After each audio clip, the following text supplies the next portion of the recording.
The Dodgers cut ties with Trevor Bauer. And let's be real, were you really that shocked? An 11th consecutive victory by UCLA basketball leaves the coach feeling bitter. And the Lakers are searching for answers as their injury list grows longer. Good evening, or good morning. I'm James. This is your daily dose of sports and snark for the greatest sports city in the world, Los Angeles.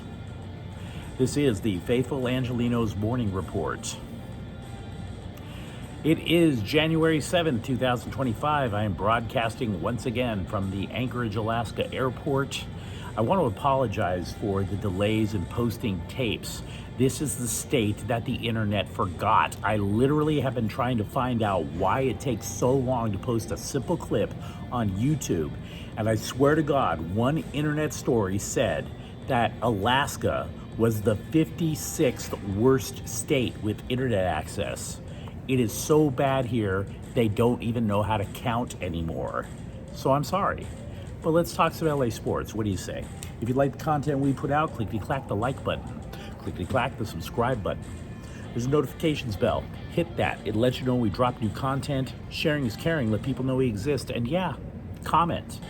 By the way, side note, thank you to the new subscriber who joined the Angelino familia. I honestly appreciate every last one of you. We are trying to build something here. Before we go through the news and notes, quick look at the scoreboard. LeBron James scored 25 points last night to lead the Lakers to a 130-114 victory over the Atlanta Hawks. LeBron is literally 459 points away from catching Kareem Abdul-Jabbar for the all-time scoring lead in the NBA. Meanwhile, Kawhi Leonard and Paul George didn't play. Guess what happened? The Clippers lost their fifth consecutive game. This one, 128-115 to the Minnesota Timberwolves. Meanwhile, today, the Lakers are playing in Sacramento. That's at 6 o'clock. And the LA Kings are going up to Las Vegas. They'll play at 7. Now, we've got a lot to discuss regarding Trevor Bauer. The former Cy Young award-winning pitcher was designated for assignment by the Dodgers on Friday. LA has until Thursday to try to find a trading partner for him, and if that does not happen, he becomes a free agent. When that happens, any team can literally sign the man for the minimum wage, and the Dodgers would be on the hook for the rest of the contract, which would be approximately $22 million. Wowzers. Sports writers, meanwhile, have since questioned anonymous GMs and agents as to whether that could happen. Could Bauer sign with another team? Some say it'll never happen. Others say, frankly, it's quite possible. We do have a list of teams, but in all honesty, it's pure speculation. Nobody knows for sure. And we'll get to those names of those teams in just a moment. Bauer, for those of you who, for some reason, forgot, he was accused of assaulting a woman during a sexual encounter back in 2021. The case never went to trial, and Bauer was still suspended by Major League Baseball. It was supposed to be a suspension that lasted through this entire season, and that was overturned by an arbitrator. I have hesitated to give opinions regarding Trevor Bauer because Trevor Bauer likes to sue people, and I don't have money. Gotta be fair. So, besides, to be completely frank, I honestly do not know what happened in that hotel room. But tonight I want to give you guys a different opinion, one that I hope that you have not heard, and I hope you give me some space while I try to explain it. It's a little nuanced. When I was a sports writer, back in the day, I was covering minor league baseball out in San Bernardino. In the crowd one night while I'm watching a baseball game is Al Campanis. A relative of Campanis played for the San Bernardino Spirit baseball team back then. So I introduced myself, Al Campanis being a former Dodger general manager, and asked if we could talk. To which he replied, "As long as it's not about that," unquote. Now, for those of you who don't remember what that is an infamous segment on the former ABC News show Nightline. Host Ted Koppel asked Campanis why there weren't enough black managers in the major leagues. And Campanis' answer, it was just terrible. It was awful. He said that he didn't think black candidates had, quote, the necessities, unquote, to manage in the major leagues. And as a result, the man was fired. I didn't want to talk about that either, because that had happened damn near an entire decade before I met him. That story had been run into the ground. Why rehash it? Now, I'm not trying to tell you that Campanis is correct with what I'm about to say. Certainly, obviously, he was not correct. For Pete's sakes, the Dodgers won a world championship with a black manager, okay? But I want you to understand how beloved and respected Al Campanis really was, and how that relates to Trevor Bauer, okay? In the days that followed the controversy, reporters were like blasting his house, calling all hours of the day and night. He did not answer the phone, though. His friends did. Players who were in the Dodgers organization who, oh, by the way, just happened to be black. In other words, if you were a sports writer trying to hound Al Campanis, the phone would be answered and you'd hear, "Hi, this is Tommy Davis. I'm a Dodgers legend, and I'm a really good friend of Al Campanis. How can I help you?" And the inference was obvious. Al Campanis made a big mistake when he talked about the lack of black managers. An absolute huge mistake. But his friends were there to defend him, to keep the press from obviously labeling him as an unrepentant racist, because he was not an unrepentant racist. He made a mistake. The man taught Jackie Robinson how to play second base, for Pete's sake. Al Campanis was supposed to be the Dodgers' second baseman of the future back when they were in Brooklyn. In essence, he taught Jackie Robinson how to take over for his own job. So a racist would not do that. The Dodgers had to fire Campanis. There was no choice. Now, how does that relate to Trevor Bauer? Even if you believe that Trevor Bauer is innocent, is he beloved enough by the Dodgers front office, by Dodger players, by Dodger fans, to simply push that accusation to the side and claim it was meaningless and that he should go on?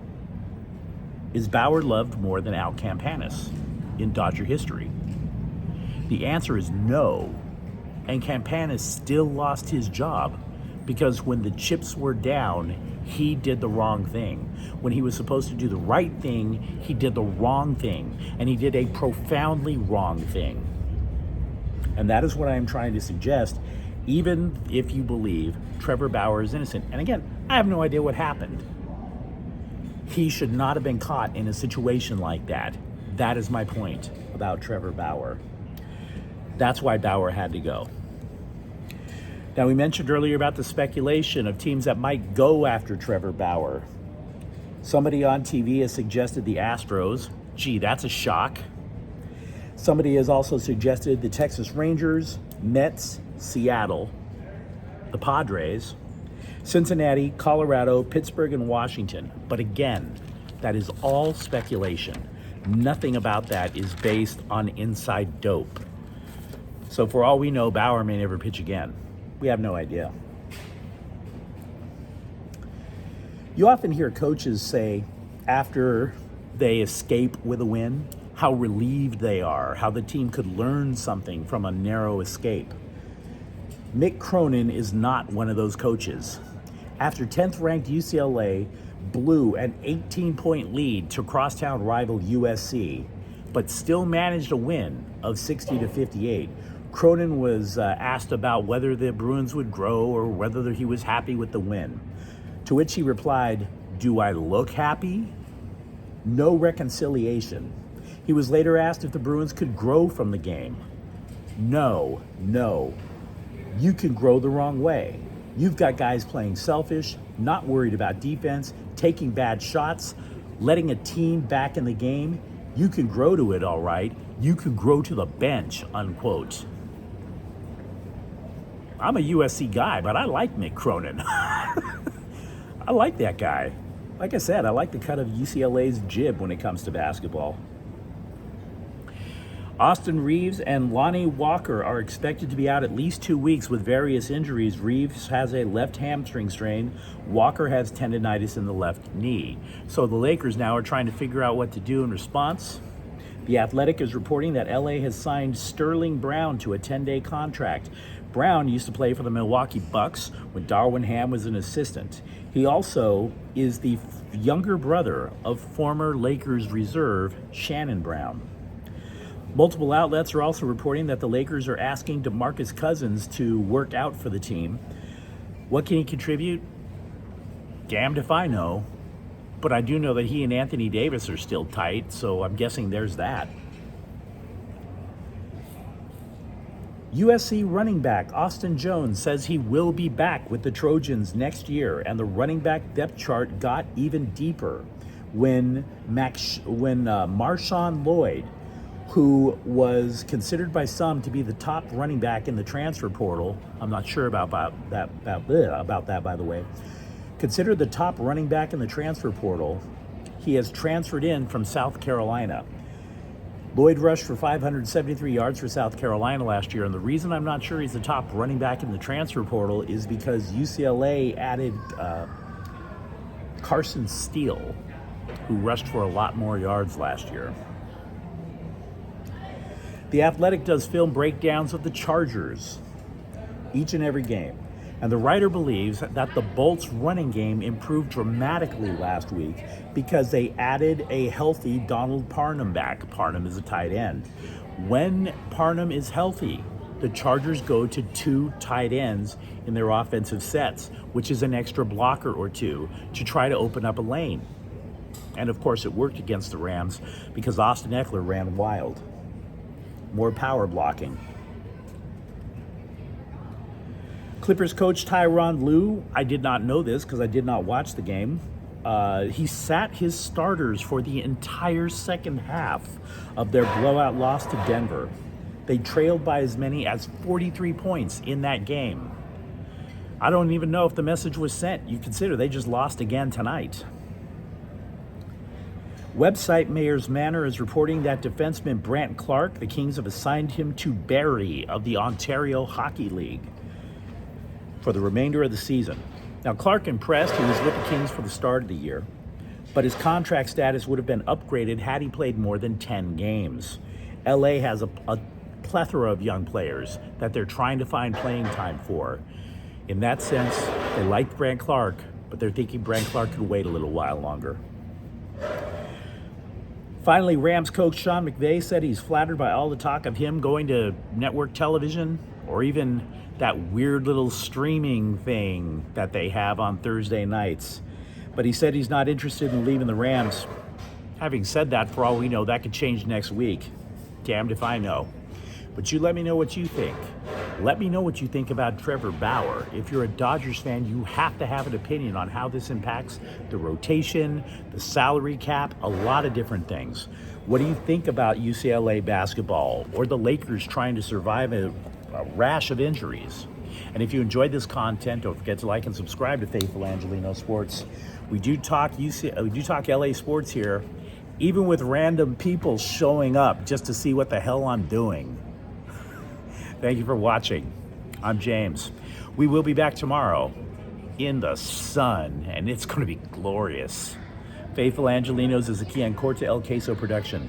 Take care.